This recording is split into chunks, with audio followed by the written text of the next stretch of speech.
سر کیا جمعیت علماء اسلام اور حکومت کے درمیان تمام معاملات اب کہا جا سکتا ہے کہ حل ہو گئے ہیں، کیونکہ مدارس ایکٹ تو پاس ہو گیا ہے اور اب سمجھا جائے کہ دونوں کے درمیان صورتحال نارمل ہے اور آپ اس کو حقیقی حکومت مانتے ہیں؟ الیکشن کے حوالے سے ہم اس کو حقیقی حکومت نہیں مانتے. ڈی فیکٹو اور ڈی جیورو کی بات ہے. حقیقت میں تو یہ وجود رکھتی ہے، مگر حقیقی حکومت قانون کے مطابق نہیں ہے، ایک زبردستی کی حکومت ہے. گو کہ مدارس والے معاملات حل ہو گئے ہیں. ہم پارلیمان میں بیٹھے ہیں، مگر الیکشن کا جس طرح سے جو ہے انعقاد کیا گیا اور اس کا جو نتیجہ نکلا اس کو ہم درست تسلیم نہیں کرتے، نہ مرکز میں، نہ بلوچستان میں، نہ خیبر پختونخوا میں، اور نہ سندھ اور پنجاب میں.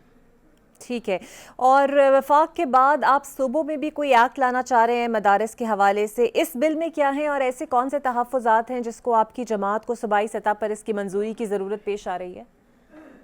ایسا ہے کہ یہ اس میں ڈیوالو سبجیکٹ ہے. ڈیوالو سبجیکٹ کا مطلب یہ ہے کہ جو یہ ایکٹ کی جو اپلائی کر رہا ہے یہ صرف اسلام آباد کیپٹل ٹیریٹری پہ اپلائی کر رہا ہے.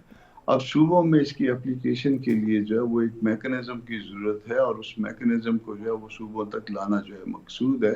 ڈرافٹ بن گیا تھا. میری کل بلوچستان میں سی ایم صاحب سے بھی بات ہوئی، اس سے پہلے مولانا صاحب نے پرائم منسٹر صاحب سے بات کی صوبوں کے حوالے سے.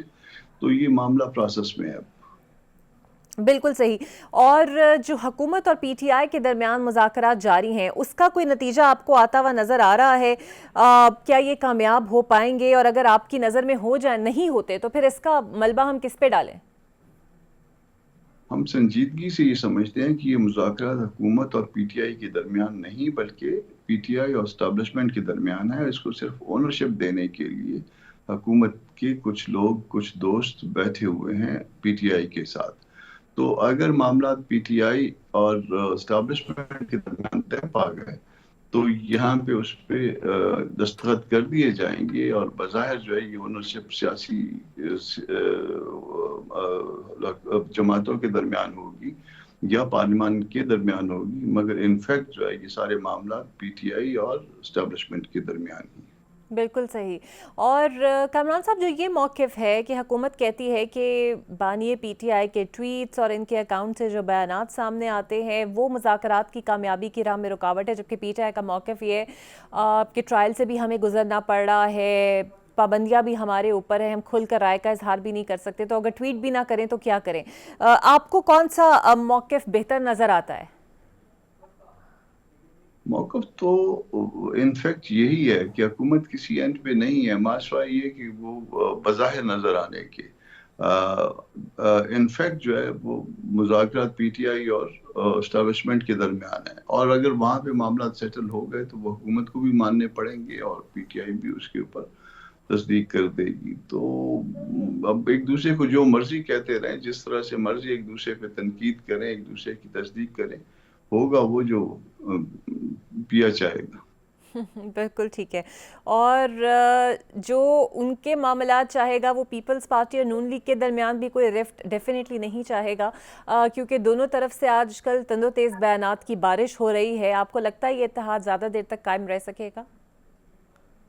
اگر پی ٹی آئی کے ساتھ بات بنی اسٹیبلشمنٹ کی تو پھر الائنمنٹ نہیں ہو جائے گی. پھر ہر پارٹی جو ہے وہ الگ الگ پوزیشن، نئی پوزیشنیں سنبھالنے کے لیے، نئے مورچے سنبھالنے کے لیے یا فوائد کے مطابق، اپنے مفاد کے مطابق جو ہے نئی الائنمنٹ میں چلے جائیں گے.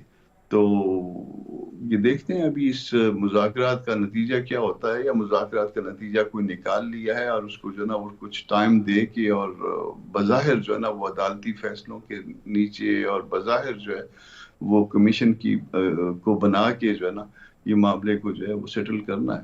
تو یہ سیٹل کر دے گی وہ گورنمنٹ کہے گی چلیں ٹھیک ہے، اور پھر اس کے بعد نئی الائنمنٹس ہو جائیں گی. ممکن ہے پیپلز پارٹی کل کوئی اور پوزیشن لے لے، نون لیگ کوئی اور پوزیشن لے لے، پی ٹی آئی کوئی اور اپنی دیگر پوزیشن اختیار کرے گی. معاملات اسی طرح سے چلیں گے. اور سر، ملٹری کورٹ میں سویلین کا جو ٹرائل کیس چل رہا ہے، 3 سے 4 سماعتیں ہو چکی ہیں اور ہر سماعت میں ججز کی جانب سے انتہائی اہم نکتے اٹھائے جا رہے ہیں. بطور قانون دان آپ کیا دیکھتے ہیں کہ اس کیس کا مستقبل کیا ہوگا؟ اور اگر اس عمل کو کالعدم قرار دے دیتی ہے سپریم کورٹ تو جن کو سزائیں ہو گئی ہیں کیا وہ واپس ہو سکیں گی یا پھر معاف ہو جائیں گی؟